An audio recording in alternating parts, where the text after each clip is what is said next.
You are now listening to the Friends of Rugby podcast.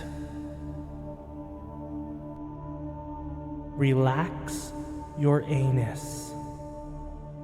Balls. Thick thighs. Camille Shat. Where's his neck? Eddie Jones. You're fucked, mate. We're nice now. Hello, friends. Hello. Welcome to the Friends of Rugby. Hello. I always think you're talking to me, so I interrupt your intro. Well, you are the only person in front of me. I know. It's weird. I forget we're talking to other people.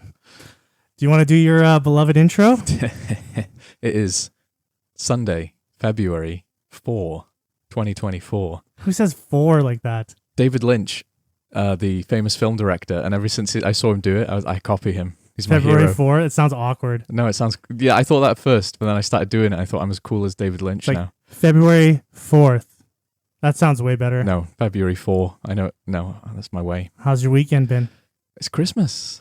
It is Rugby Christmas. Yes. Oh, what a great weekend. I was saying to you earlier, it's almost too much rugby. Oh, there's no such thing. There's no such thing. I've got chores to do. Chores can take a break. Maybe. Everything takes a break. Yeah. Funerals, weddings, babies' births, Yeah. everything. I've been mildly hungover for like 3 days because of rugby. Well, because I don't know. Not enough for rugby. Fair enough. I can have more. Yeah. I wonder when we get to the point where it'd be too much rugby.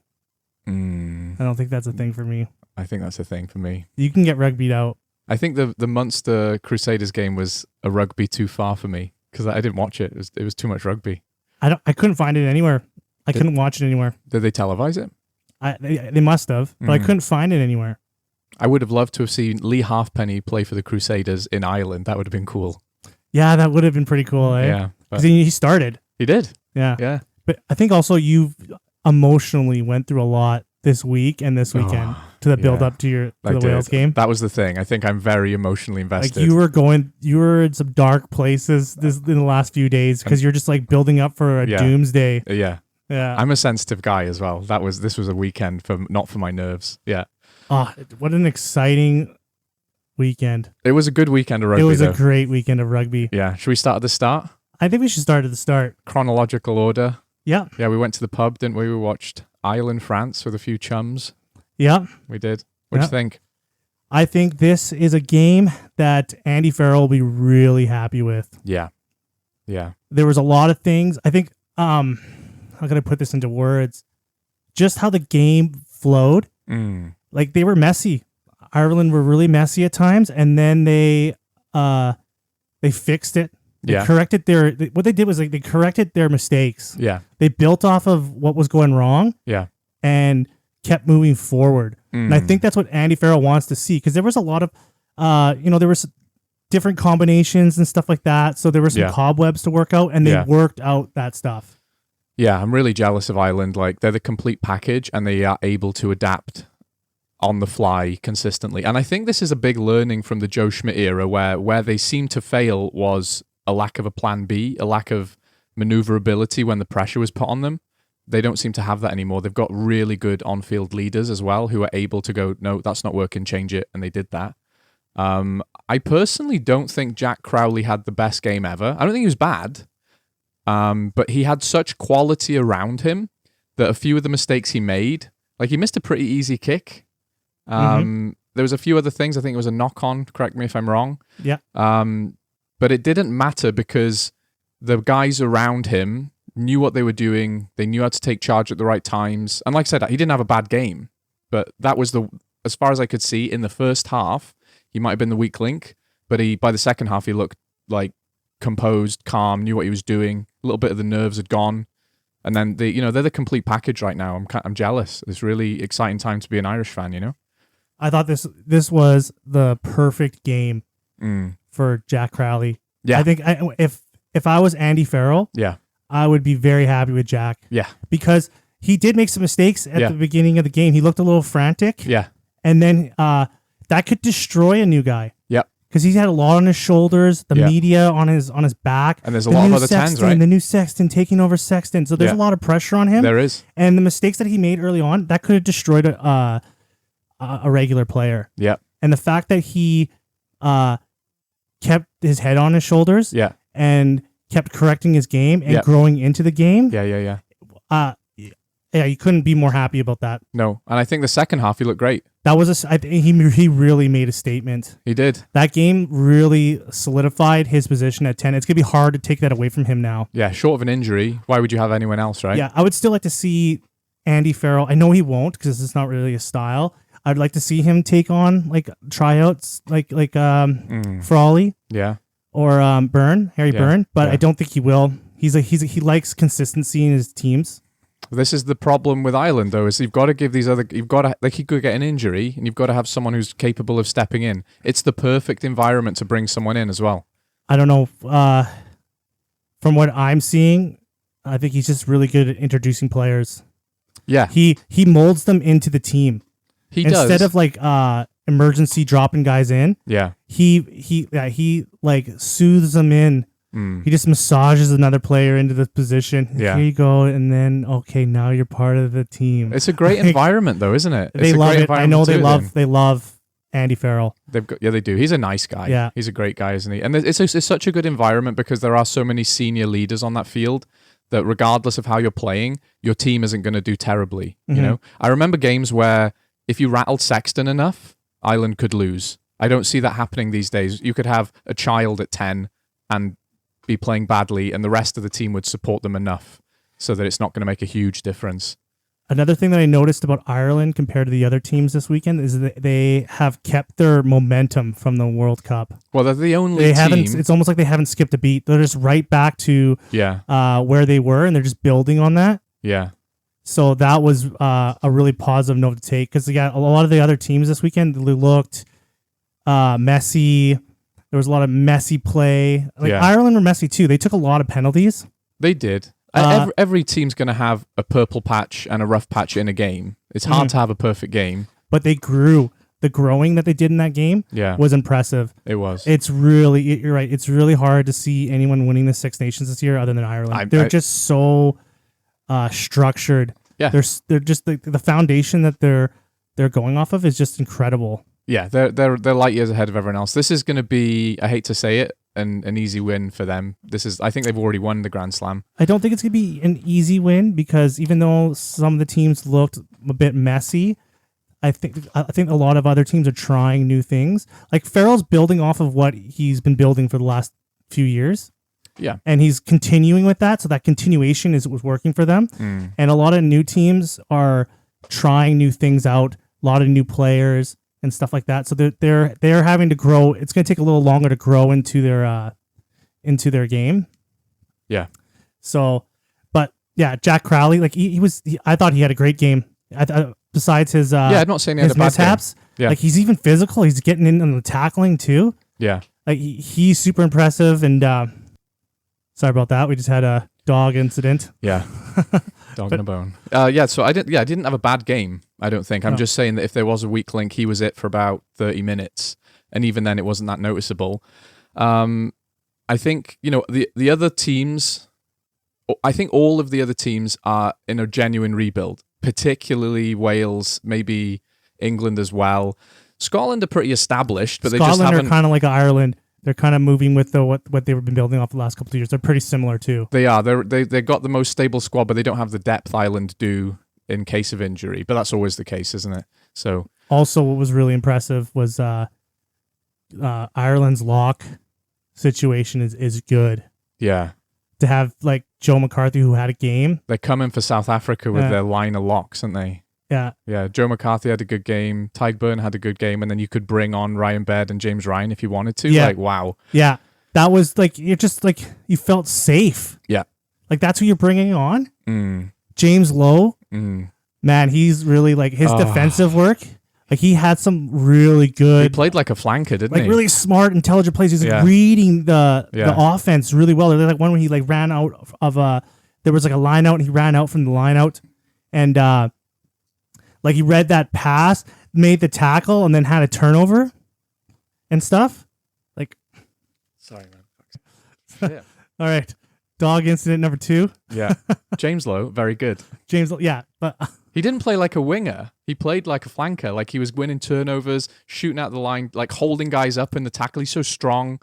Yeah, he had a good game. And I think he didn't need a good game, but there are a couple other wingers in the mix who are kind of, pure wingers, fast, evasive. That's not what you think of when you think of James Lowe. But he had such a good game doing other stuff that you think he's got his spot nailed down now. well, I remember like when he first started showing up for Ireland, the biggest criticism of his was his defensive work. Yeah. And you can see that he's worked on it over the years. And that's the criticism of basically any new winger ever. But he's strong and big enough that once he's figured it out, you've got yourself a tidy defensive winger as well, right? Yeah, he'll definitely be missed when he's gone. Yeah. Because he puts in a shift like every game now. He loves playing for Ireland, doesn't he? Yeah. And he Calvin does. Nash, what an intro. Yeah, he had a good game. Yeah, I think this was his second. This wasn't his first appearance for Ireland. I Right. think it's his second one. I could be wrong. Okay. But he scored his first try. I know First that. international try. Yeah. Yeah, that's So, pretty cool. Yeah, and he just filled in. Like, he didn't even miss Hansen. No.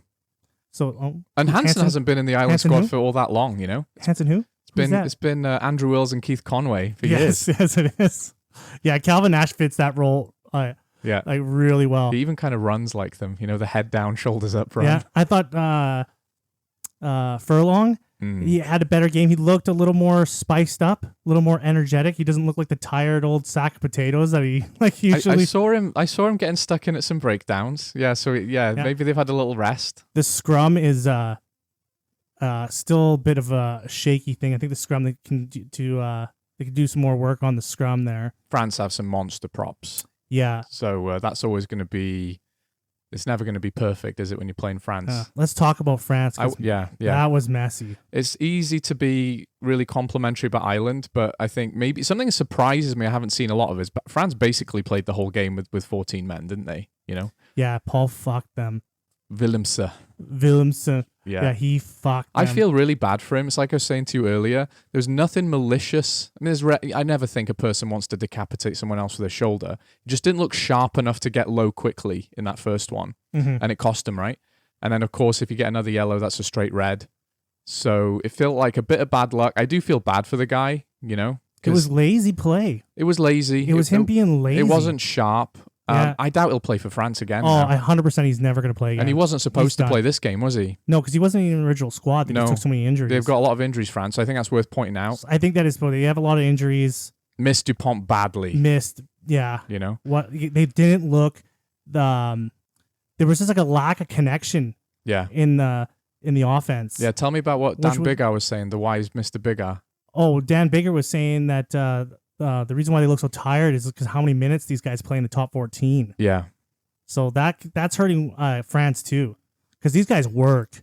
The top 14, you're working. It's like working in a factory. It is. 9 to 5, you're clocking in, you're clocking out. Like, they play so much. The Indonesian sweatshop of rugby. It is. It is. Like, this is like fucking making pants. Jesus, yeah. And, that's a problem. It is, and contrast that to Ireland, who have this perfect alignment, right? If you need a break to play for the international team, you're getting it. Everything's perfectly aligned. They do. I know the Welsh teams do that too. Scotland teams do that too. Like the URC really takes care of their international players a lot more.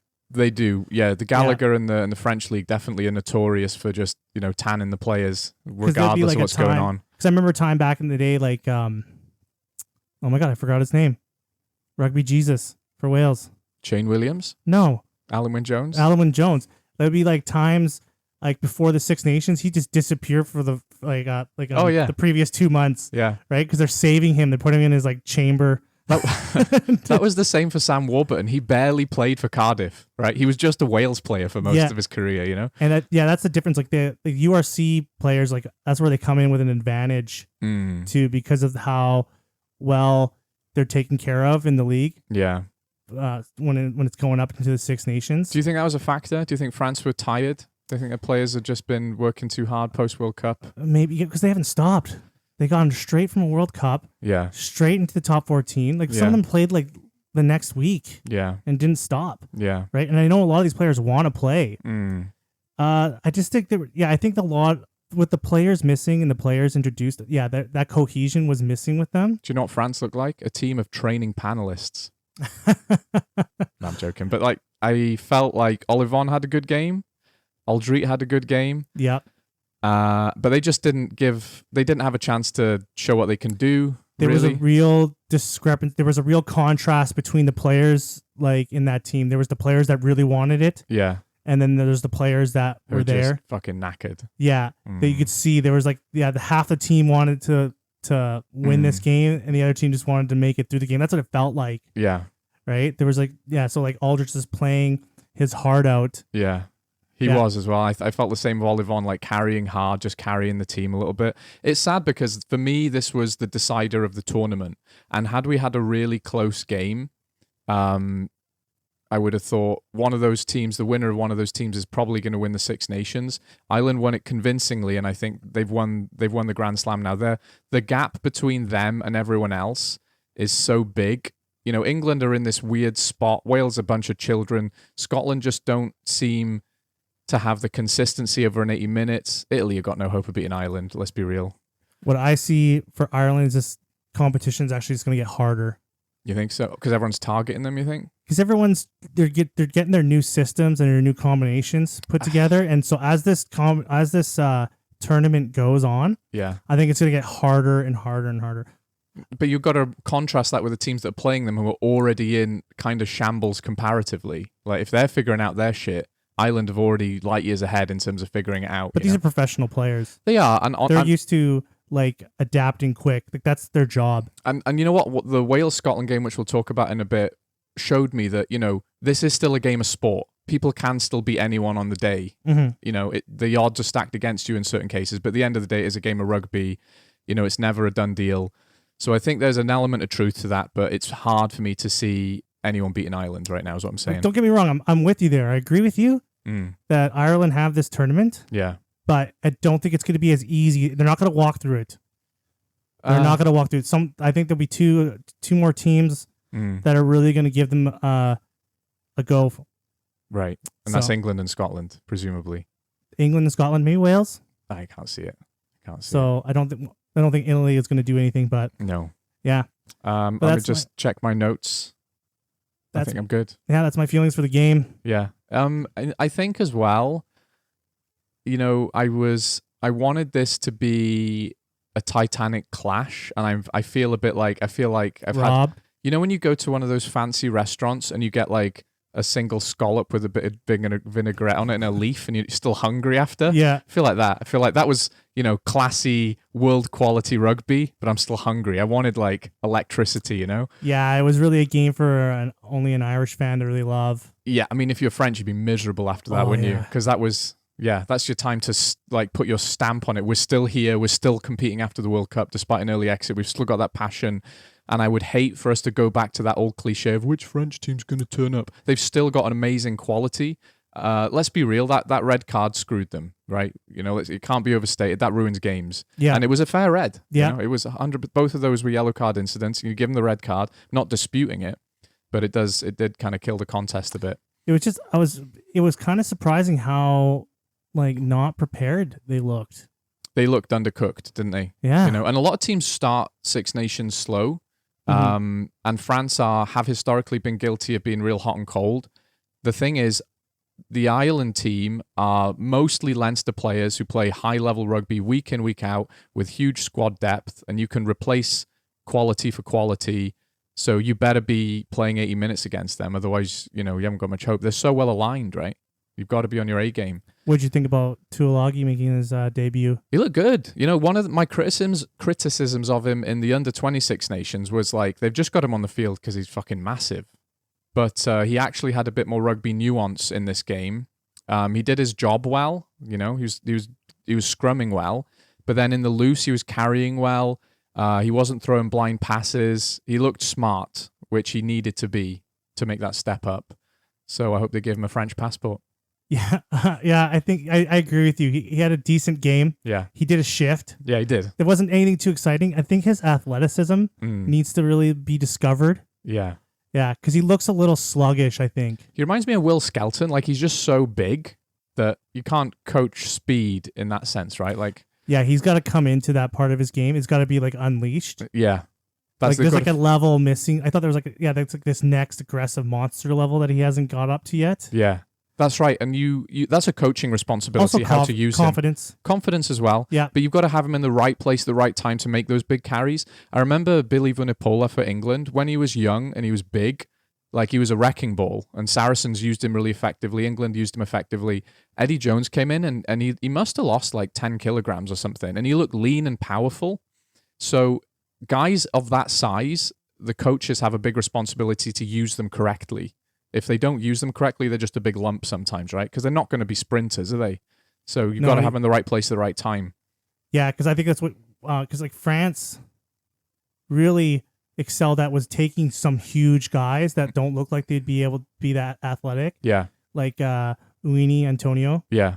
Right? He doesn't look like a very like athletic player, but he's a monster on the field. Yeah. He did look a little tired on Friday, though. That was what was missing from France. France were going to beat Ireland with passion. Mm-hmm. Because as much as Ireland are a quality team, and they are passionate, what you see when France are playing well is just like they're dying for that jersey, right? And that was missing. Also the DuPont. And that was DuPont. actually a thing. I didn't think it was going to be a thing. I thought they would be able to work around that. Well, they didn't miss him. But having him not controlling the offense. Yeah.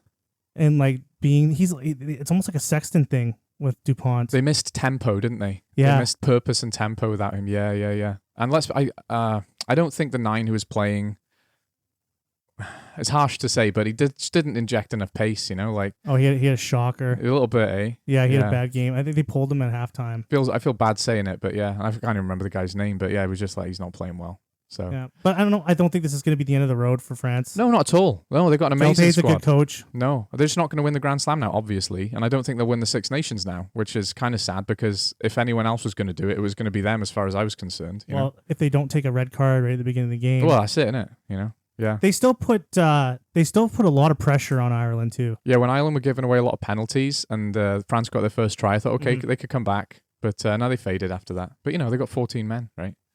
There was a period where Peter O'Mahony went off for a yellow, and I thought, okay, this is your chance now. You got to put at least 14 points on them, and France are capable of doing it, but they just, not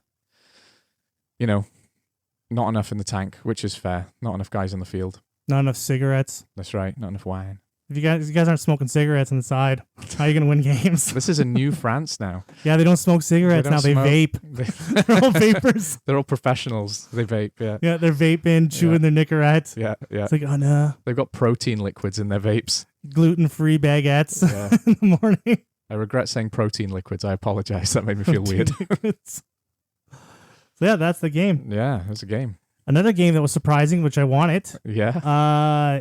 Italy, England. Okay. Yeah. Yeah. Well, I didn't want England to show up and just destroy them. You had a friend over, right, who was watching this game with us, and he's not watched a lot of rugby. No. And he was like, who's going to win? And I was like, I'll bet my house England would win every single time. Yeah. And of course that was true, but they made it close. And fair play to them. For me, the story here is I don't know if England are undercooked, versus I don't know if Italy have genuinely improved. It was hard to tell.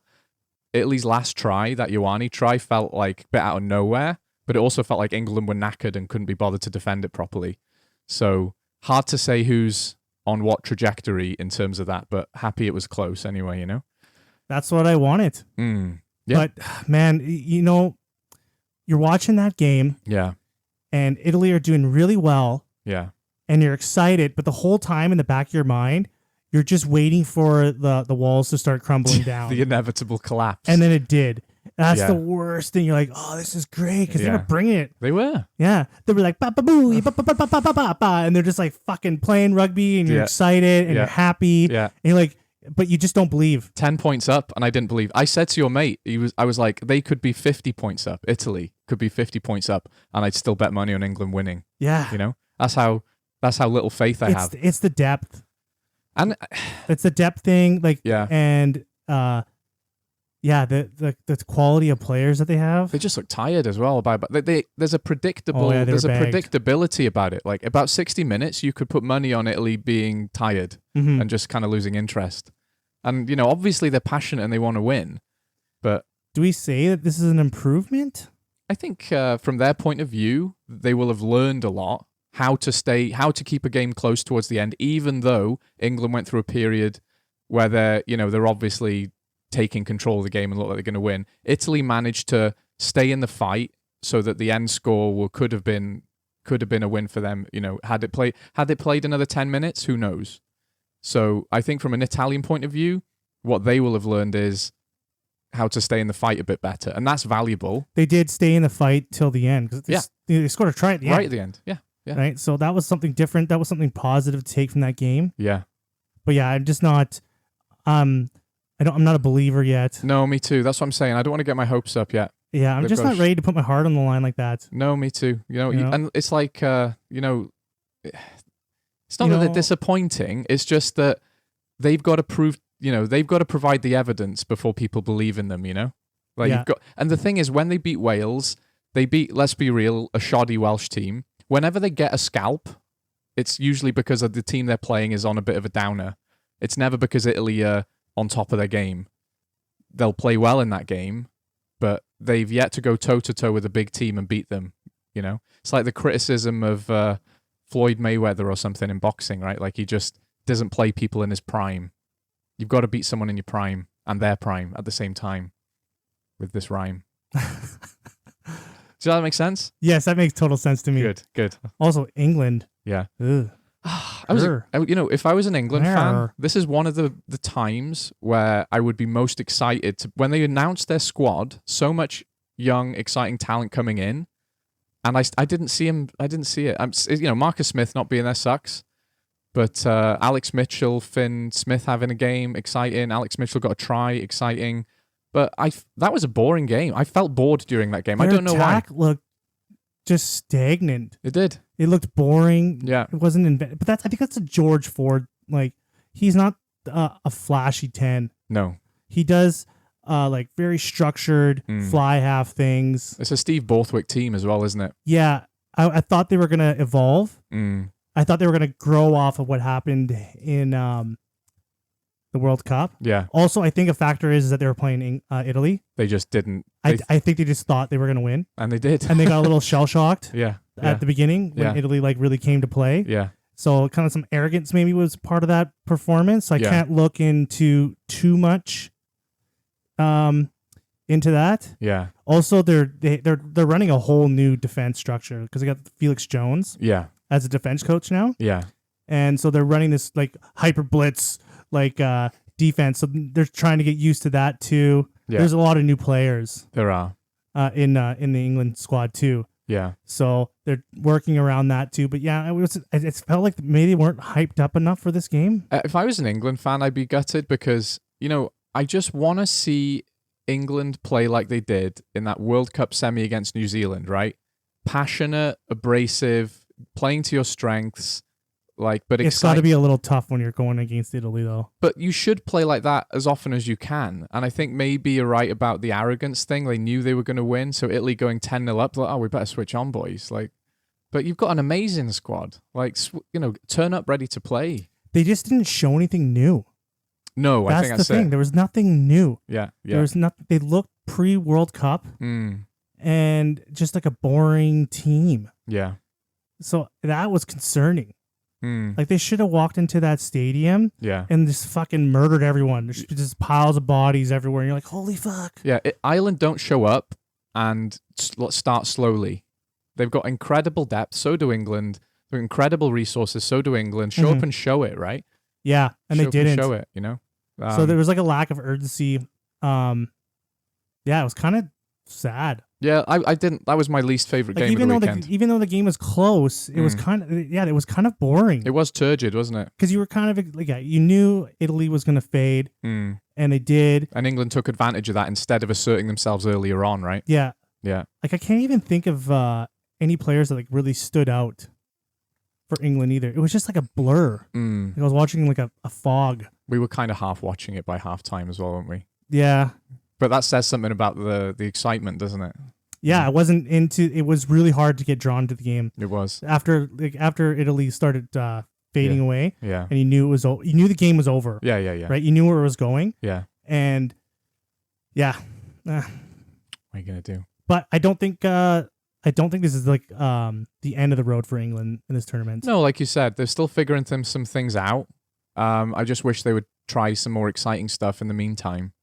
I think they'll be good. I think give England another year with the players they've got, and we'll see really strong England. Like next year, I might, if they sort of play decently well through the rest of the tournament, and then in the autumn, you'd say they probably could win the Six Nations just because their players and their resources. Yeah, with Marcus Smith out, I really want them to go with Finn Smith.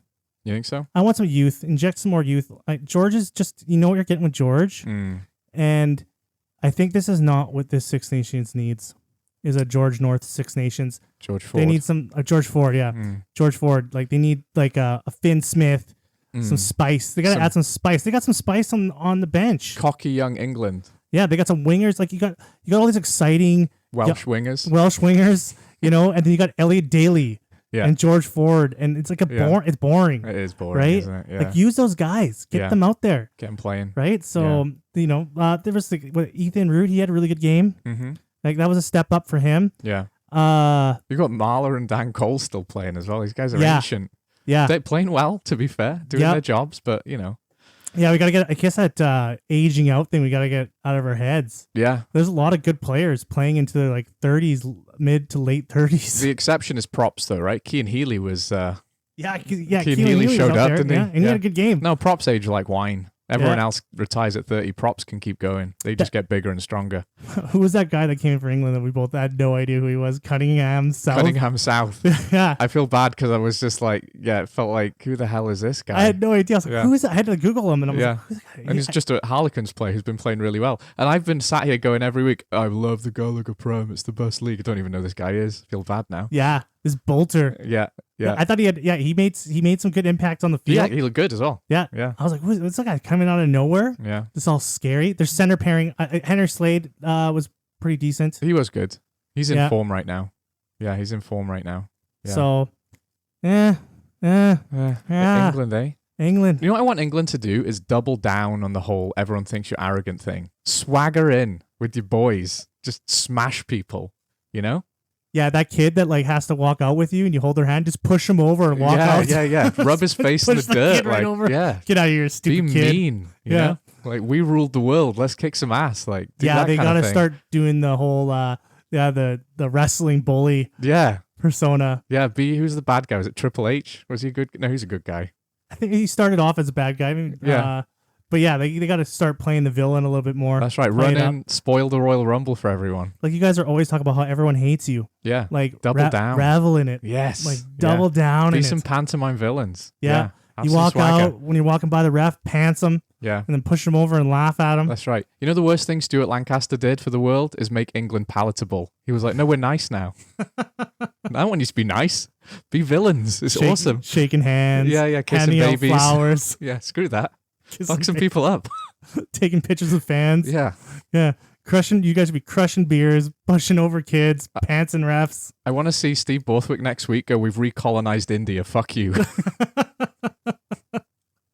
Then just rock up with some absolute monster team. Yeah, that's what we want. And there's like rock music too when they're coming out. Oh yeah. They need to change the anthem too. Yeah, they do. Yeah, it should be Metallica as their anthem. Neverland should be just some random metal song. Yeah. They're all just like bonging their heads when they're singing the anthem. Like, I'd love that. They all have matching tattoos and shit too. Yeah. On the anthem, on a more serious note though, do you know the song Jerusalem? It's a poem by William Blake. No, I don't know that. I know that's a bit of a niche question. Anyway, if you're an England... How would you ever think that I would fucking know that? Well, if you're an England rugby fan, you would know this song because it's like this beautiful song about England and it's a quality, like, stirring song. It would be an amazing anthem. And a lot of English fans want it to be the anthem, I think. I just don't know how you go about changing your team's anthem. Ireland have about 5 or 6 on repeat, don't they? They've got like a Spotify playlist of anthems. Yeah. But they got options. England have to stick with this boring one. It only ever changes when a monarch dies. Yeah. It's just not, you just can't get excited for it. No, that's it. You don't get hyped up. Like New Zealand have got a haka and an anthem. Yeah. England have got this like boring ass. They got a fucking war dance. Yeah. Like you're England. Come up with something good. Come out in like top hats with flintlock rifles, shoot them in the air. Or like full on armor. Yeah. Knight armor. Yeah, ride out on horses with lances. Takes 30 minutes to take it off to start the game. Just like just coming out. Yeah, they're all like knighting each other on the field. I dub thee Sir George Ford. Yeah, more of a spectacle. Yeah. Yeah, Borthwick is, it's everything that people have been talking about, how like the boring Borthwick. Yeah. It really it's true, shows, isn't it? Like, it's kind of true. Stop living up to expectation. And well, if he can keep coaching like that, and the game's just going to move on from him. Yeah. That's the danger, problem. isn't it? That is a danger, because there are some innovative times in rugby, aren't they? You know, with the interesting bench splits and the calling for a scrum when you've called the mark. Like, I think people start were playing worried, with the rules. People were really worried about like Andy Farrell being like that For Ireland? Yeah, because he was like Joe Schmidt's like guy. Protege. Yeah, protege. Yeah. And Joe Schmidt's an ultra controlling, conservative rugby coach. Andy Farrell's a leaf on the wind, mate. Yeah, he's always evolving. And I heard him in an interview the other day about talking about his coaching style. He's so confident as well. Yeah, isn't and they're he? like, oh, those speeches you did for the Lions. He's like, oh, those I don't really do those anymore. Kind of grown as a coach. Those are kind of put on. Yeah. It's like almost rehearsed. Yeah. He's so unpretentious, but so confident. Yeah, he wants to grow. He's positive masculinity in a human. And he's mentally strong. He is. Oh, God, I know. God damn. I know. God damn, Andy Farrell. No wonder Owen Farrell's such a gobshite, like living in that man's shadow, like the perfect man. Yeah. How do you live up to your perfect dad? The only thing you've got going is not a broken nose. The rest of it, your father is doing everything better. There's probably like when Owen Farrell wakes up and he goes to the bathroom, there's like a photo of Andy Farrell on the wall. Yeah. And he starts yelling at his dad. At least my nose is straight. Yeah. I'm good too. I'm worth something too. Do you know what? I wrote this down. Do you know who England missed? Owen fucking Farrell. Yeah. They missed some abrasive. Actually, you know what? I think about it. Nah. George Ford, and I think the game would have went the same way. You think so? Yeah. Maybe I missed Owen Farrell. Owen Farrell just would have been yelling at the players more. I think I wanted that, though. Yeah. I wanted that. They're kind of... no, I don't think they missed Owen Farrell. I think what they got in quality for 10s. I'm not saying they missed him in terms of the performance. I just missed him in terms of having Owen Farrell on the field to bring some... Just being a cunt. Yeah, just like, oh yeah, we're English, fuck you, yes, get under the skin. Yeah, okay, so the cunty Owen Farrell thing we did miss. And Itoje is missing a bit of shithousery as well. He's following the rules too much. Like I want Itoje to be a piece of shit. I want to see his hand crop up at the wrong side of a maul, tickling someone's butthole. You know, like yeah, he is missing something. Yeah, he's just not the same. Like they've coached him to be a rules following player. Like play on the edge a bit more. He was Maybe really he has good like at that. So many endorsements now. He's gonna be like a good Nike guy. are gonna drop him if he cheats. He's like, oh man, I can't do anything wrong because I got this image to protect. Oh, that's just sad, isn't it? Yeah, but that's We talked a lot about that in the end. Yes, I didn't think we would. We went off on one. Mocked England more. Yeah. But I want them to be good. You know, I think they're gonna be good. They're gonna be good. All right. They're gonna be good. They're gonna put up some fights. Okay. So it's up to them to beat Ireland now. I don't think they'll do it.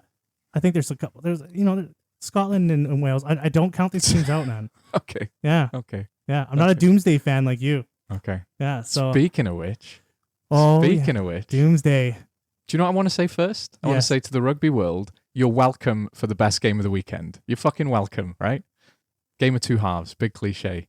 But we provided the entertainment this weekend, you know? You did. It was the game of the weekend. It was 100% the game of the weekend. And we're talking about Wales, Scotland. Yeah. We always knew it would be good. Give me your thoughts. You want a buffet of thoughts right now? Because I've never seen a human being watching a game go through every single emotion a human being can go through. I know. In 80 minutes. I know. You went through every fucking That was emotion. a hot mess. I think the overall feeling after that game is, because your girlfriend is a Scotland fan, and she was cheering for Scotland. I was cheering for Wales. Was that bugging you? Was that getting under your skin? No, I liked it. It adds to the flavor. You know, I want that. The end of the game, we both kind of looked at each other and went, we're both happy, aren't we? And she was like, yeah, we won. And I was like, yeah, we learned a lot of stuff. It felt like no one lost. That's right. I feel like I read a lot It's like everyone got what they wanted. I never seen a game like that where everyone kind of got what they wanted. Yeah, right. Like we're all winners here. Wales got the moral victory. We learned a lot of lessons. Scotland got the Cardiff monkey off their back after 20 odd years of not losing not in Wales. They have won in Wales, but not in Cardiff in the last 20 odd years. Yeah. I think that I read a lot of comments from Scottish fans where they're like, even when we get the monkey off our back, that felt like a hollow victory, i.e. it's shite to be Scottish. Mm-hmm. kind of vibes. Like they can't even win and be happy about it. That's them saying that in some comments that I'm paraphrasing, not me.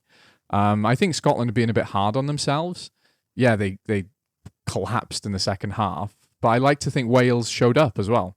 So, the things I wrote down here were that was so valuable for a Welsh team. You got to remember, we put out a team of children. Like Ireland, this is a game that Warren Gatland can be really happy about. He can be really happy about because they really they had to dig themselves out of a real big hole, and they did. We showed we're still a team that never goes away. We were 27 points down after halftime, and we made that game winnable. Gatland factor, I talked about it last week. Oh, I said it as well, man. Like, he's a legend. I'm not putting too much emphasis on what he said in the changing room. What he did right was pulled the players who weren't performing off, and he knew he was replacing him with inexperience, right? Thomas Williams isn't inexperienced, but replacing him added tempo and pace to the game. Yeah, it changed right away when he came on. Immediately. And the same with replacing Ryan Elias with Elliot D. Now our lineouts are working, because we had a couple chances in the first half. We just butchered them because our lineout was shocking. Oh, that was easily the worst half of rugby I've ever seen Wales play. Or even a tier 1 nation, right? Tier 1. They looked fucked. Yeah, we were just, but it's inexperienced kids. Without the leaders and the right things going right, I thought that was going to be the score. I would not have been surprised if we'd have lost that game 60 points to 0, But, we did bring on the right people at the right time. When we sorted out the lineup, it is Gatland. Yeah, 100%. He knows what he's doing. But, I'm happy for those players that changed the game. I'm talking about Ryan Elias, Thomas Williams. Sam Costello goes off. He looked a bit out of his depth, and when Johan Lloyd replaced him at 10, he missed a kick, but that's not really his job most of the time, right? They need to bring someone in. Callum Sheedy. They need to bring Callum Sheedy in. Yeah. Well, he's coming to Cardiff. I don't think he's coming straight into the squad. They have to do something. Well, Johan Lloyd played good. He did play good, but he's just not the 10. Like, they need someone to direct. There isn't anyone. That's the problem. That's it. We've got to put faith in these youngsters now, because the criticism is if this person has a bad game, so and so, they've got to be replaced. There is no one else. It's step up or fuck off now, And I think Johan Lloyd did that, and I think Elliot D did that. I feel bad for Ryan Elias because he's good in contact, but he regularly overthrows. And sometimes you look at a lineout and you go, is that the thrower or the jumpers? Mm-hmm. It was obvious it was the thrower, because as soon as Elliot D came on, the lineout was purring. And we bisected Scotland in that first try with our maul, So it's it's a lot to do with the hooker there. So I'm really happy with that game. Like, I finished it thinking I started it thinking we were going to lose, and I came out thinking that was super valuable. Really happy for Cameron Winnett at fullback. He looks about 10 years old. Yeah, he's a tiny guy. But he had a solid game. Like, he didn't do anything incredible. Ethan Wainwright? Aaron Wainwright. Aaron Wainwright? Yeah. He had a game. He was a monster, wasn't he? He was fucking everywhere with his greasy fucking mustache all over the place. An 80s porn star just tearing Scotland apart. Yeah, he looked like he was just about to smash a couple beers and put on patio lanterns. He looks like a bogan, doesn't he? He fit right in Australia. Yeah. And he was fantastic. He was quality. Yeah. There was some salty Scotland comments about him getting man of the match. And I get it, because Jiffy can be a piece of shit in commentary. Like, he's very biased. Mm-hmm. But I was saying to you, wasn't I? Like, I hope he gets man of the match, because he's dragged us into this game. Yeah, because that was I can't remember another game where the losing team, a player from the losing team got man of the match. It's been a long time. It happened in a Scotland-Wales fixture where we beat Scotland and Dan Parks, the old Scottish 10, got it. And if you remember, when Italy beat Wales in Cardiff, they gave it to Josh Adams, even though we lost, and then Josh Adams gave Ange Capuozzo his medal. It happens. It's just not common, right? There were some Scottish players that really had a game. Yeah, they did. Vandermeer. Yeah. He had a game. Except for that, he tried to plant the last try on his foot instead of the grass. So that was the closest thing. He had his thing. hand wrapped around. He had his fucking Bigfoot hand. It was a centimeter away from being a try. I felt bad for him. But it was nearly a hat trick, right? He's a monster. He's a beast, and he's fast. I thought Finn Russell had a decent game, actually. He did too. Yeah, he did too. That was surprised. Yeah, I thought I was really interested in how he was going to play today. And he was good. Looked like a solid international 10, didn't he? Yeah. Yeah, totally. And it was just fucking Scotland. It felt like at one point Scotland were literally trying to lose the game. Yeah. Because it was fucking 16 penalties. And had they not built such a lead, you do not give away 16 penalties and win a game. They're lucky they built up that lead. That's what I'm saying. Because they completely fucking collapsed. Shit the bed, didn't they? I don't know. It was just messy. It was. Like, well, it's, and the thing is, when you're scrambling defensively and the other team have really got the pressure on, it's hard to not give away penalties, right? Because you're just all over the place, getting up, throwing yourselves in. You're not paying attention to the offside line as much. Yeah. You're not paying attention to the gate as much. Like, you're desperate to stop them. So it's inevitable in a way. Well, the tempo from Wales in the second half was such a drastic change. It was night and day, wasn't it? Yeah. It shell shocked Scotland. Like, they were under so much pressure. Yeah. Like, they probably were, like, no one was prepared for that. No one thought when that second half started that Wales, like, were going to, like, do anything. Go full beast mode. Yeah. And just completely change. They completely changed as a team almost. It was a completely different team. It was night and day. Right? Yeah. So, like, they were, like, Scotland were shocked. They were. And I think, I got to give them some credit in a weird, underhanded compliment kind of way. They kind of switched off because we've got this. Even in the second half, they scored the first try, and it was a good try. And you think they've earned the right to defend a lead a little bit here. Let's play smart. But then, Gatland makes some key changes in some key positions, and suddenly we inject some tempo, and we're winning our own lineouts, and we show that we can play rugby at an international level again, which is what I was happy about. But in Scotland's defense, they'd done enough to go, we've won the game, and they did win the game, right? It was a bit sweaty at the end, but they did win it. Let's not forget. It took them a whole half to, like, get back on their feet, though. And even the last 5 minutes, that was Scotland's last 5 minutes. They were in control of the game, despite the nerves. A whole half to get back to that. Yeah. That totally. part of their game. Yeah. So no, you know what? I should say, like, fair play to them, right? They still look a good side.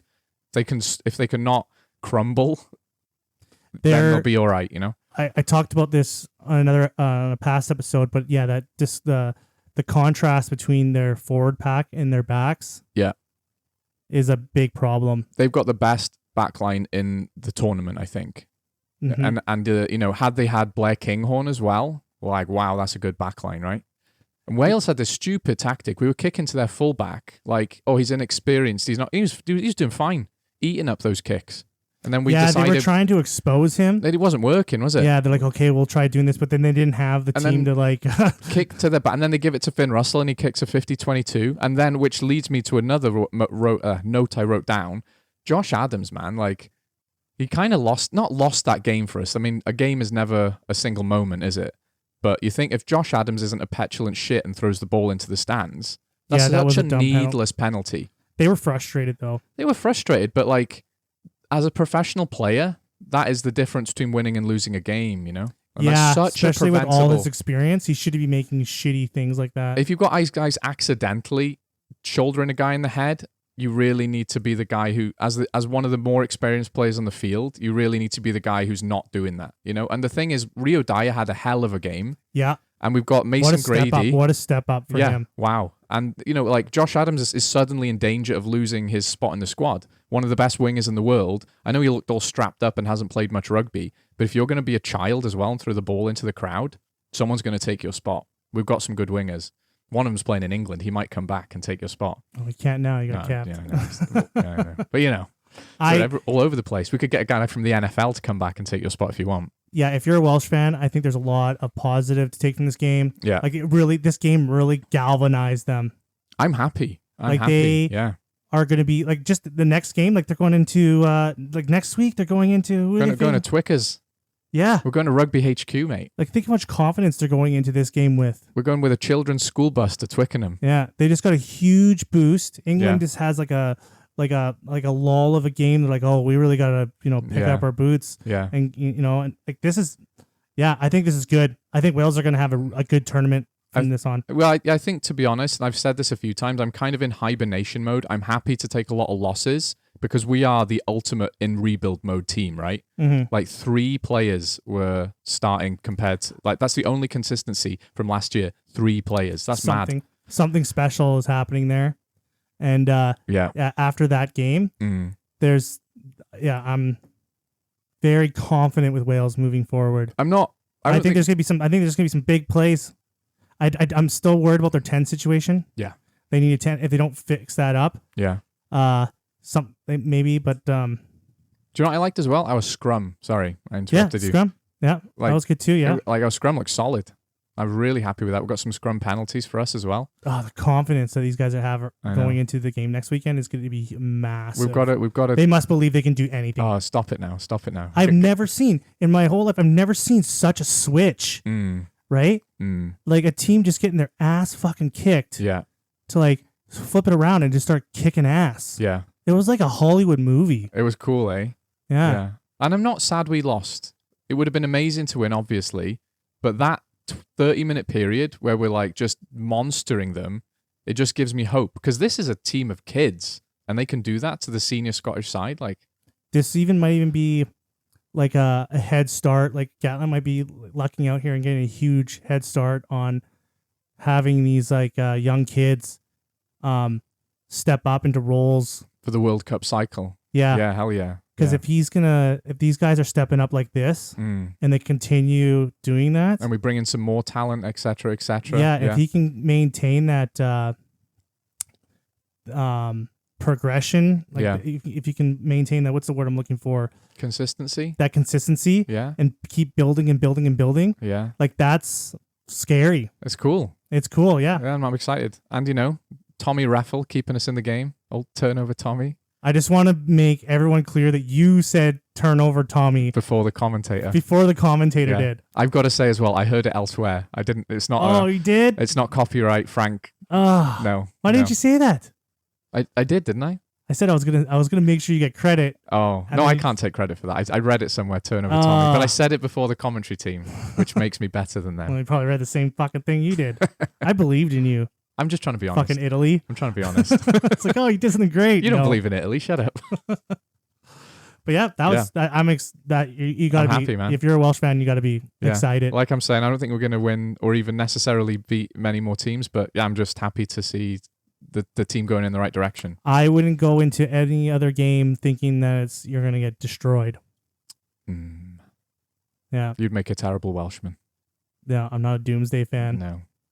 Join the rugby Karens of the world. We're all going to die today. It wasn't bad, actually. Yeah. All right. And that is the games of the weekend. Yeah. You're welcome, World Rugby fans. Yeah. Oh, what a great time. Yeah. Rugby Christmas. Yeah, right. Now let's get into some doom and gloom. Oh. Let's get sad. Is it doom and gloom? It is a bit, isn't it? We're going to talk about the Rugby Pass documentary, Whistleblowers. Yeah, which we both had to watch as homework. Which we wanted to watch, but we had to hustle to watch it before we I thought it was coming out like next month. And it kind of just like took me by surprise. Like, it's out. And I was like, oh, shit. Yeah, because there was this really cinematic trailer for it. And whenever you see a movie trailer, you're like, that's coming out in 3 or 4 months. But yeah, it was just out. And it's free. It's free. That surprised me. Free on Rugby Pass TV. You just make an account, you log in, you watch it. Yeah. And I loved it. And it was a big contrast to the Six Nations documentary on Netflix, which I have criticized. They were completely two different. They were different beasts. The goals and like they were completely two different documentaries. They were, but the referee documentary, it was a good advertisement for the game. It showed the passion, the fans, the culture of the tournament. I liked that part about it. And don't get me wrong, there was the disgusting stuff about it, i.e. the death threats to referees. But, we can't hide these things. It's part of the game, right? And yeah, we'll try and fix it. But that's what I want to see. I want to see rugby guts and all. I almost thought it was kind of light on the fan harassment thing. You wanted doxing? I wanted to go really deep, and then I wanted to them to show to cut to a guy getting wheeled into a courtroom, and he's all strapped up like Hannibal Lecter. This guy for harassing refs. I wanted some. I thought it was actually a little light on the fan harassing thing. They kind of highlighted it at the end. And at the beginning. Yeah. Right at the beginning. Yeah, right at the beginning, it starts off hot, and you're like, "Oh, here we go," and then it kind of goes into kids are being threatened. That's horrible. Yeah, it kind of goes into the refs Super Friends Club. Yeah, and it was kind of this documentary was a lot different than I thought it was going to be. Actually, it was really sad and depressing. Sad. It was bleak. It was bleak. It was isolating. Yeah, you're watching these guys and they're so lone. Yeah. And they did it like the way that they were like when Wayne Barnes is like watching the games and he's like in the dark. Yeah. Like it's only a little bit of light on his Just the face. light of the monitor. Yeah. And he's just sitting there and he's just watching the game. Yeah. It's like, what the fuck? Like, it made them like seem like they're just really lonely. They're just all alone. Yeah. Like you're watching Agnes Gardner. Yeah. And he's like running around on the field and he's like practicing and shit. Yeah. Doing it on his own? Yeah, and he's practicing. And he's having imaginary conversations with people? He's practicing the conversations and he's going over the movements. He's Yeah. practicing the moves and stuff like that. It just looked so lonely. Do you ever go for a walk in the park and there's like some lunatic and they just stood there in the middle of the park on their own singing or something weird or doing like kung fu moves on their own? And if I walk through a park and I see like a referee imaginary talking, okay, that's enough from you two, or it's a yellow card next time, I'm like, this guy's fucking nuts. We gotta go. I didn't see it that way. Yeah. Okay, I saw it this way. Like he's just literally having a whole conversation by himself. And do you know what the funny thing is? He's even lifting his head up, imagining that the players are taller than him. That's the level of detail he's practicing. Like, I never thought that like a ref would practice like that. No, it's mad, isn't it? But they're on their own team. Yeah, I'm not disrespecting it. I get it. It's just like if you saw that, you would just be like, let's leave this park. This man is going to murder us. You just gather your kids like, come on, let's go. Don't look him in the eye. Ignore Do him. not look at him. Yeah. Don't give him money. And like the pressure that they're under to succeed. Yeah. Like on how like the selection meetings and stuff as well. It's like, sorry, you didn't get to, and the guy's genuinely gutted he couldn't referee the quarterfinal, right? Fair like play. how badly they want it and stuff. Yeah. Like I didn't know the competition of being a ref. Yeah. The pressure. Like there's a lot of things I didn't like ever think about. Totally. There was a scene in it, and they don't go into a lot of detail, but they've got the picture of the ref, and they've got colored circles next to them, and I imagine there was like a green, a yellow, and a red, and I don't know if that's what it means, but it looked like that was their rating for the game. And you can even see there's pictures of refs on there, and they've got like a red spot next to them. The ref management team don't shy away from it, right? That's obvious. They're like, honesty is their and it has to be, right? You have to be the most objective person on the field, so you better be good at accepting criticism. And like every single one of them takes it so seriously, and they're so good at taking criticism on board, but it still hits them in a human way. You know, I didn't realize referees were real humans who bled and had families. It opened my eyes, you know? It's like, oh, these people are humans? Yeah, right? It was like the type of person that it takes to be a high-level ref.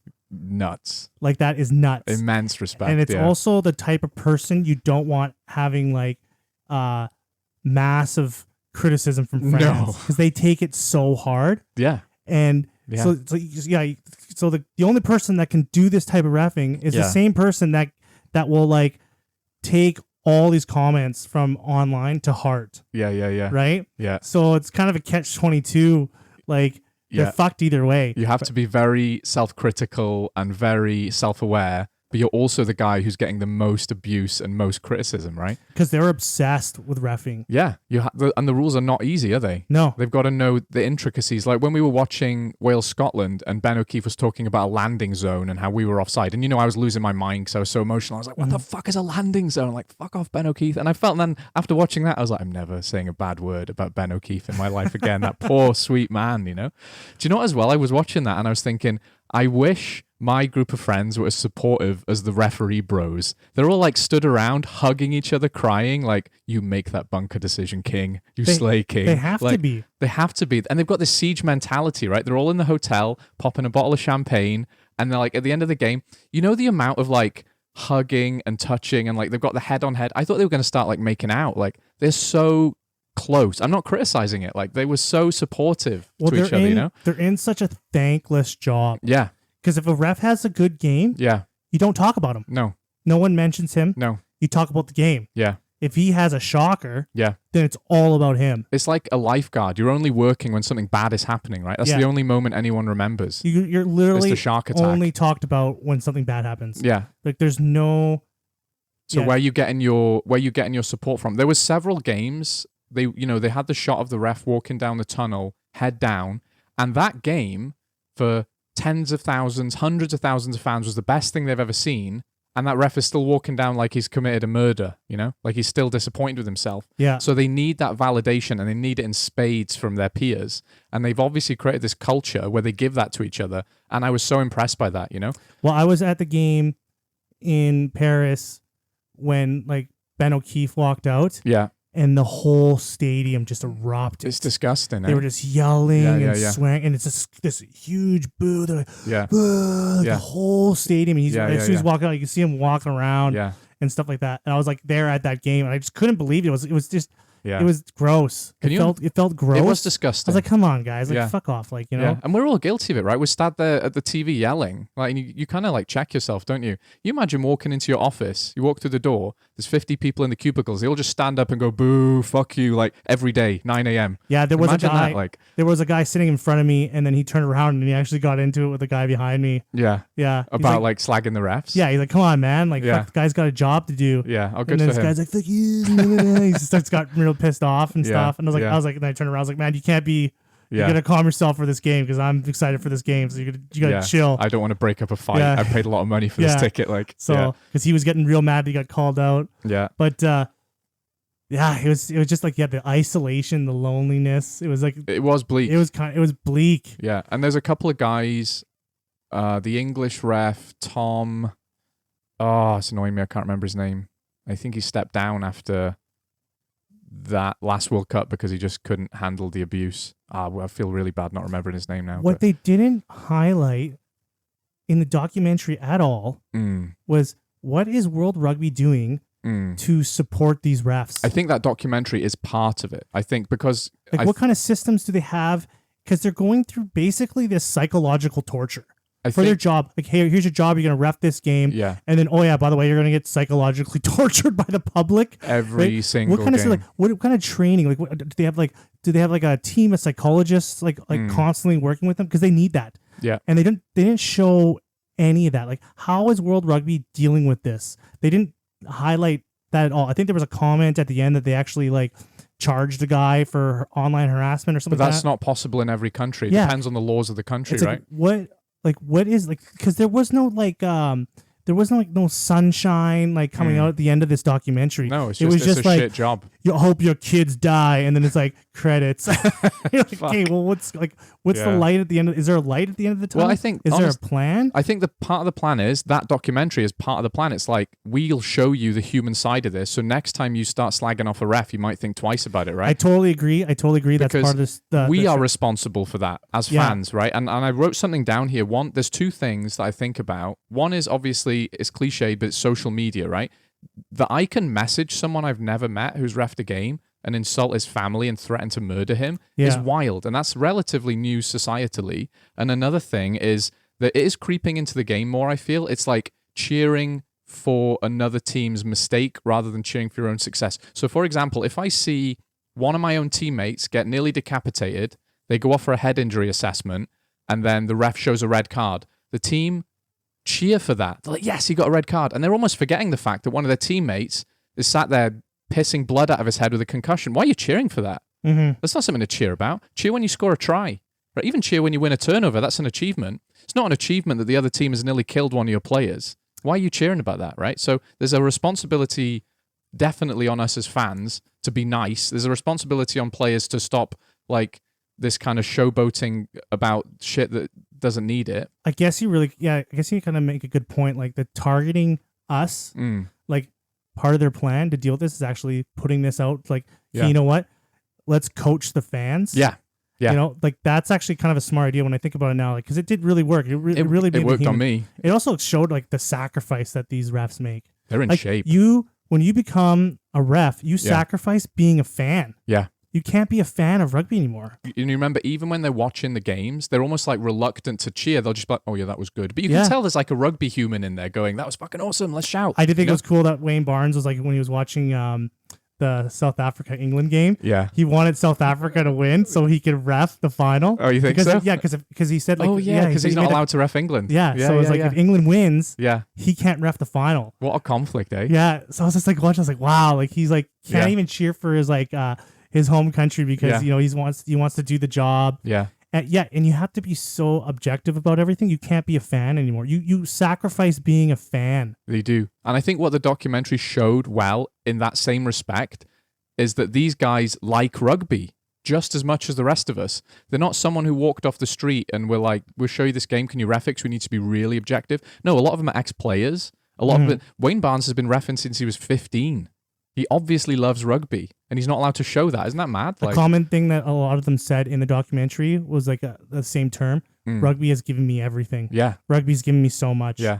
I met my wife because of rugby. Yeah. Right? They love rugby. So they can't just walk away from it, can they? Like, they hate this job. They're not just going to apply for a job in HR, are they? Like, that's their life.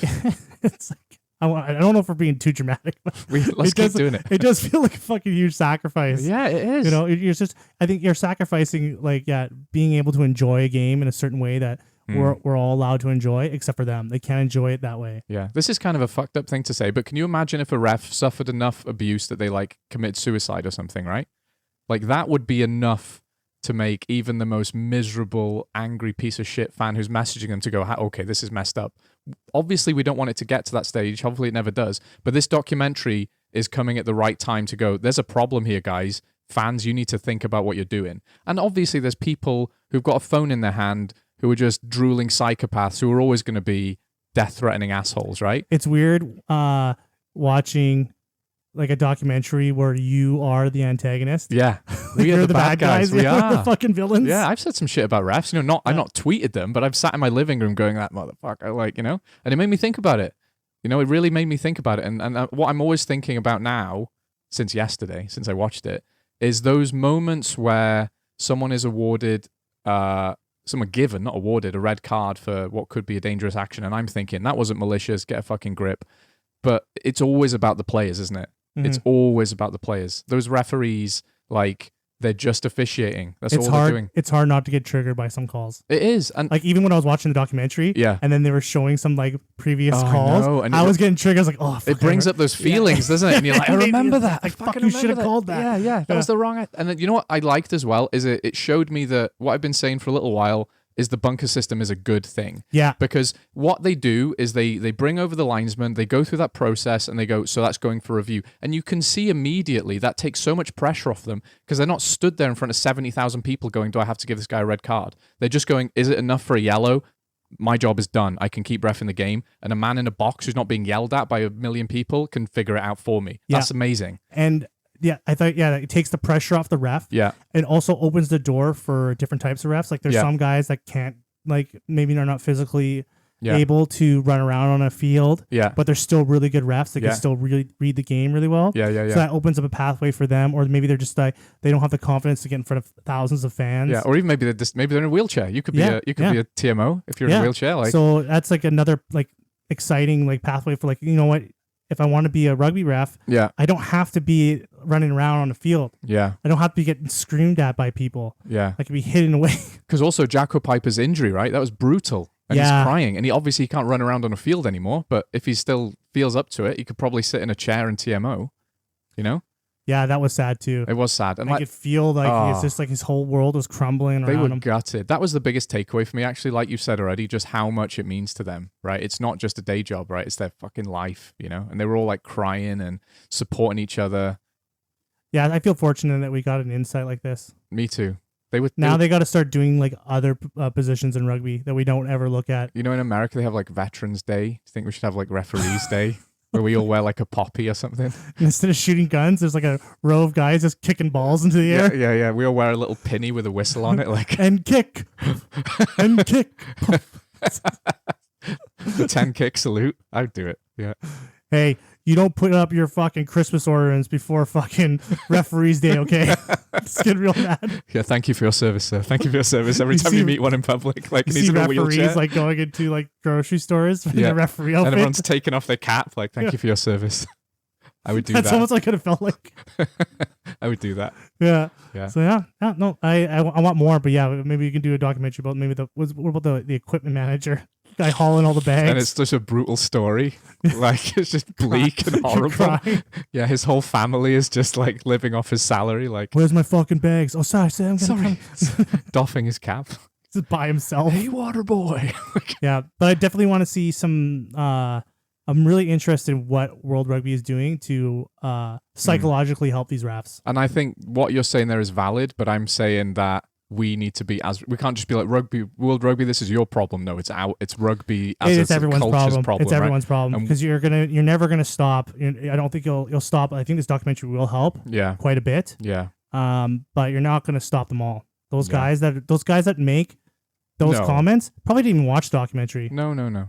Right? No, they're already so fucking. They probably don't even watch rugby. They've tuned in for one game a year, and they're just some psychopath who's like hammered drunk, who's just a piece of shit online all the time. Like, there's always going to be wankers, isn't there? Yeah. There's always going to be wankers. But you know, you were saying right at the start when we were talking about this, like, you know, you wanted to see, or you were surprised there wasn't more like juicy death threat comment. We're not talking to the guys who are doing it. Maybe we get like, you know, when they're like an informer in a crime documentary, and their voice is like, yeah, so I was, and they're like, their face is blacked out and their name's anonymous. I've been abusing refs for 9 years now. Yeah, I called Andrew Brace a piece of shit on Twitter. Like, here's another tweet.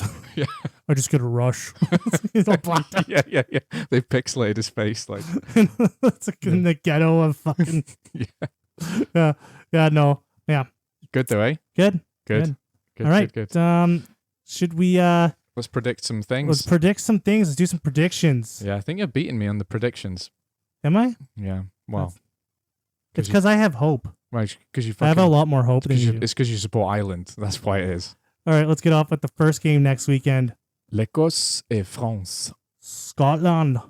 Yeah. France. Yeah. France goes to Scotland. They do. Might be a bad idea. Yeah. This is gonna be an interesting game. Both these games. Yeah, that's a good game. Ugh. Might be the game of the weekend, actually. You think so? Yeah, because I'm going to be a sweaty mess for England-Wales, hiding behind a pillow. Oh, yeah. Ireland-Italy, foregone conclusion. And so Scotland-France is the game that will be closest and most exciting, I think. That's my vibe prediction. But my score/winner prediction, it's in Scotland, though, isn't it? It is. It's in Murrayfield. So, ooh... I'm going to go... You predict first. I need to think about this a second. Scotland. I think Scotland are going to win. Okay. Thank you for being I was going to give you... I was going to give you some fucking time to some think. Insight. Yeah, you're like, okay, had that one in I'll the let chamber. Steven talk about the game while I think of something really good to say and really make something my decision witty. I'm like, Scotland's going to win. Fucking hell. Just throw you the fucking gun cocked to my head. Like, no, fuck you. Scotland, back to you, Frank. Shit. What were you going to say? I might just jump on the Scotland wagon so we both fall can't together. Just carry off my back. You Why can't just not? hold on to me. Help me, Stephen. I'm lost. You got to learn to swim. Let me tell you what I'm thinking. Here's the thought process. France have better depth and overall better quality, but their injuries, missing Dupont, being away from home, means that I'm going to go... No, I genuinely am going to go Scotland. I think they'll have learned their lessons from that game and they've got a more settled squad. Yeah. Not a more settled squad. They've got a better attack backline and they haven't got the injuries that are going to hamper them like France will. This is going to be, I'm going to go Scotland, and then I'm going to call France to go France and fire Galtier after.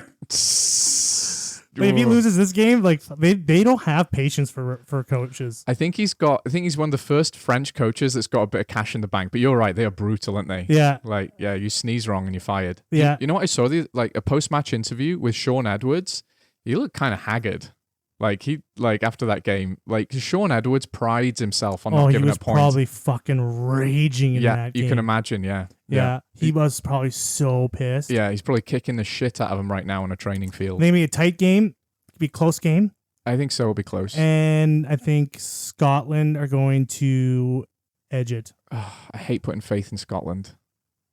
But they did it in Wales. They did it in Cardiff. I'm slowly starting to believe in them more. They've earned a tiny ray of light of belief. So I'm going to go Scotland because of the aforementioned reasons. Tiny little, rugby union. They looked at Wales and like, hey, we don't want to be like that. Let's just do everything they're not doing. And they're doing great. You know what? We had a moral victory. We won the moral victory.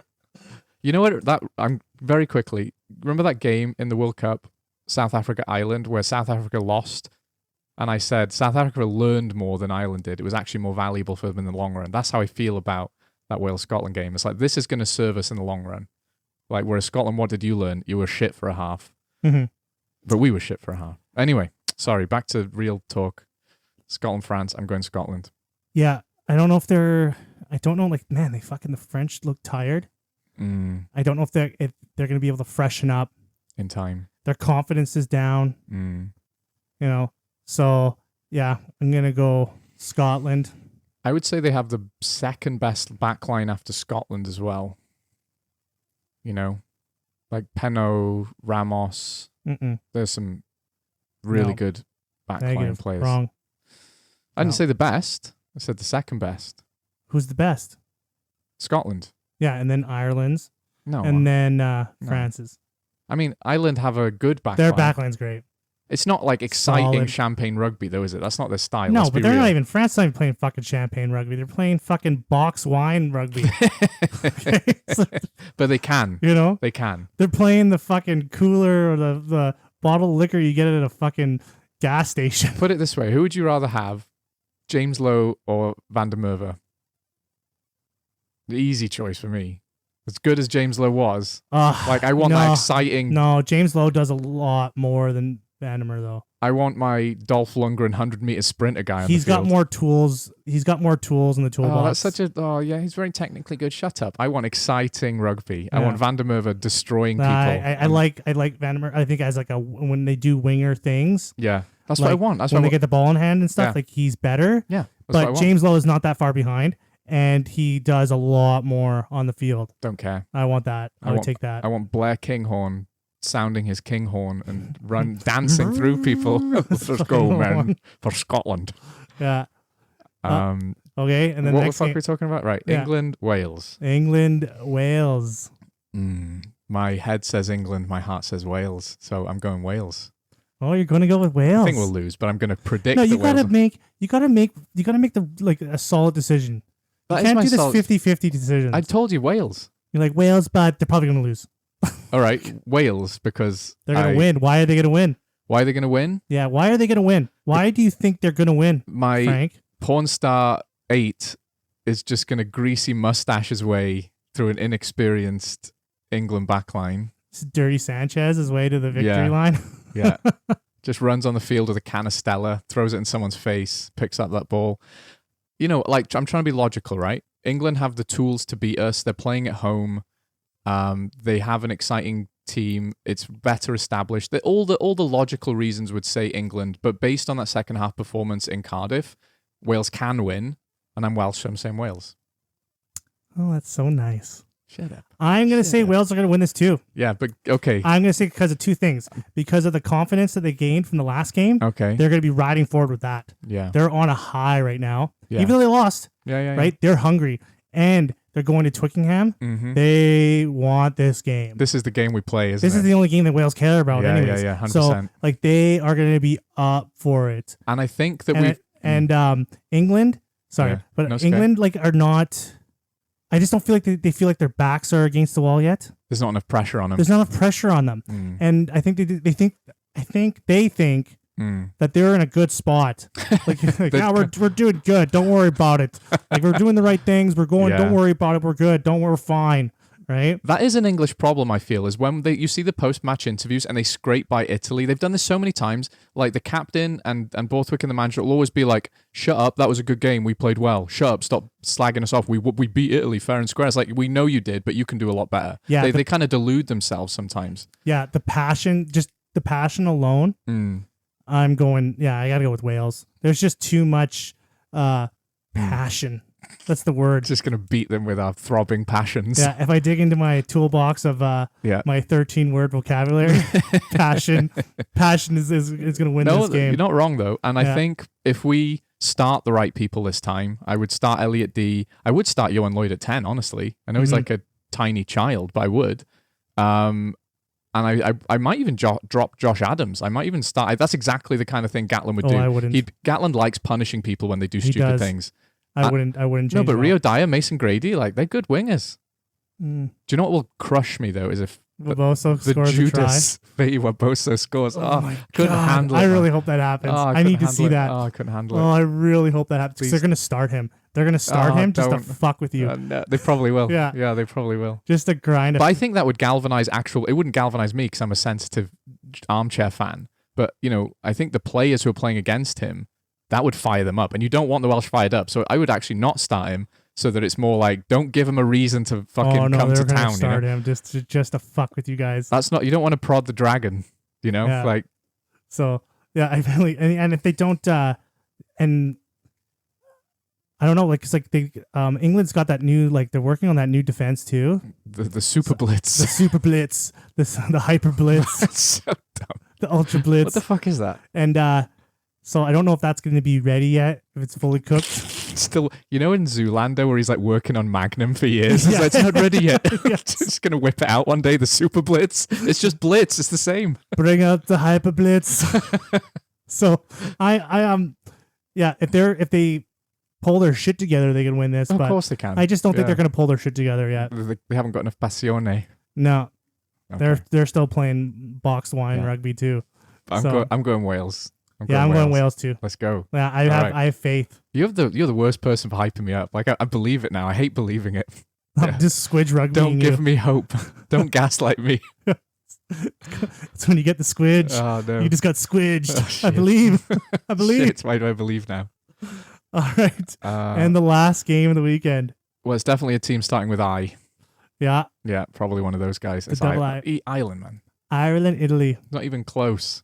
I think, Ireland are going to win this game. This is a training run. Yeah.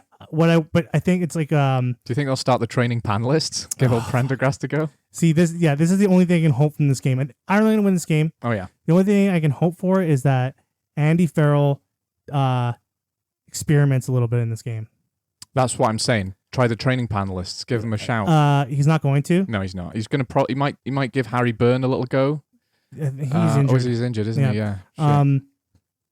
I wouldn't start. I don't know if you'd start Jack Crowley. Like you maybe want to keep his momentum going. Yeah. Or do you want to give him a break and put Frawley in? No, I think 10 is the position they have to stick with to give him as much game time as possible. I think Crowley starts. Yeah, 100%. Yeah, I really want them to give Frawley a shot though at 10. But this isn't the I know you would do that. You don't want to This is not the year. Give you don't Crowley want to fuck up the momentum that Jack Crowley has. He needs to build confidence in that position. I would start Finlay Bealham because I think the props probably will need to rotate a bit. I would start James Ryan. Jack McCarthy played so well that you'd probably start him. So I'd probably have James Ryan, McCarthy to rotate that a little tiny bit. In the back row, obviously, when you captain Marnie. Did they take Jack Conan? I think they did, didn't they? Yeah, they did. Probably give Jack Conan a spin. Maybe start him. That's what I'm saying. Yeah, start him.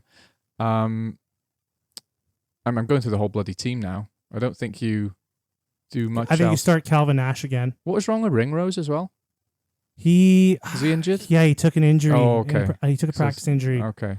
So I don't know. They got. I think isn't McCloskey in the team? I think so. It was Ringrose, Aki, Henshaw, and McCloskey. Yeah, McCloskey. And fullback. I don't think there is another fullback. You know, maybe Jordan Lama, but because he hasn't played yet. Hugo Keenan's amazing, isn't he? I don't know why he'd bother with anyone else at this stage. I think you have to start since he's starting to actually get up there. He's world class. Let him play. Do you want to let him play? Well, I kind of want to protect him a little bit. He's so consistent. You don't have to keep him. Point. You don't have to keep him going every single fucking game. And it's different from 10 because he's already established enough that you can give him a break and let someone else play. Give him a break. Put Jordan Larmer in there. Yeah, give Jordan Larmer a go then. Yeah, put him in the fullback position. Yeah, just switch some things up a little bit. I want to see some switch ups. This is and then this is a good test for Italy to see where they're at. They're gonna get hammered. They're gonna get hammered. They're gonna lose this game, but try and stay in the fight would be my goal if I was Italian, right? Yeah, don't just capitulate. Even if you're losing, look like you're trying your best at 80 minutes, right? Yeah, they've got some weapons though. Like Ioane, he can score pretty much any time. They got a few good guys on that team. They do. So it's just the world class that was missing. It is, and they shy away from contact a bit after a certain amount of time as well, and it shows. And Ireland, physical, it's cliche, but they're physical, right? They're not afraid. Everyone's like every single one of them, even their backs, like they like a scrap, don't they? So yeah, I don't know what to say about Italy at this stage. Like, just try. You've got to work on being fit and in the game and passionate for 80 minutes. This is why we need South Africa in the Six Nations. No, if it's Georgia. Georgia's next. And Georgia. Yeah, you do. You just want another Italy in there? For someone for Italy to beat? But Georgia, yeah. Georgia could beat Italy. We need to give someone else a try to see if they can develop. We've given Italy like 10, 20 years, whatever it is, to develop, and they haven't. So let's give Georgia a spin. I'd put the box in. Portugal. Stop talking about the fucking Springboks. They're not in the Six Nations. Put the box in. Stop trying to make the Springboks a thing. Imagine how violent the Six Nations. It would just ruin it. It would just ruin everything. The fucking box holding up the Six Nations trophy. Grand gross. Slam. Go away. Disgusting. I like the Springboks. I just don't want them in the Six Nations. The All Blacks would be so fucked. That would be actually be worth it for that, wouldn't it? Just, yeah. They'd be like, "Oh, you guys are going? Who's going to play us week on week?" That's for Australian. It's like, who are you going to play against? They would be so fucked. Yeah. Yeah. But yeah, it would be so. The tournament would be like just every single team is a heavy hitter. Yeah. Because you kind of have your off week with Italy. Right? Yeah. Like that's like, oh, okay, fuck. Yeah. We have Italy. We can take it easy. Well, it's not for Wales. Yeah. You've got to take every game seriously. Yeah, they got that. They'll beat Italy. But yeah, that's that is the games. I can't see South Africa ever lead in the rugby championship. I want the rugby championship to be good, and now Australia have got Joe Schmidt in charge. It would kill the Southern Hemisphere rugby. It would if they came up. Yeah. It would really hurt the rugby championship. Yeah, it would suck. That's a relationship that should have never soured. That South Africa Super Rugby bullshit. They really should have catered to them hard. Yeah. It does seem like, and I will probably sound like a twat to a Kiwi, but it does seem like New Zealand wanted it all their own way, and then South Africa were like, well, no, then going. I don't know. Tell me if I'm wrong. I have no idea, but I have no idea. Yeah. I wish I hadn't said that. I'm going to upset our listener. So if I'll upset Phil. Sorry, Phil. Well, I think we covered everything. We did. Yeah, we covered everything. We got into it. Yeah, we did. Yes. Talked a lot longer about things that I didn't think we were going to talk a lot about. We made the ref documentary. We were too bantery. We should have been more serious. Yeah, you think so? I feel bad. Well, if you guys have any questions for us, or you want to talk more about the Whistleblowers documentary, yeah, we've got thoughts. You can email us at thefriendsofrugbypod@gmail.com. Yes. All right. Have a good day, friends. Farewell. Hey, bye.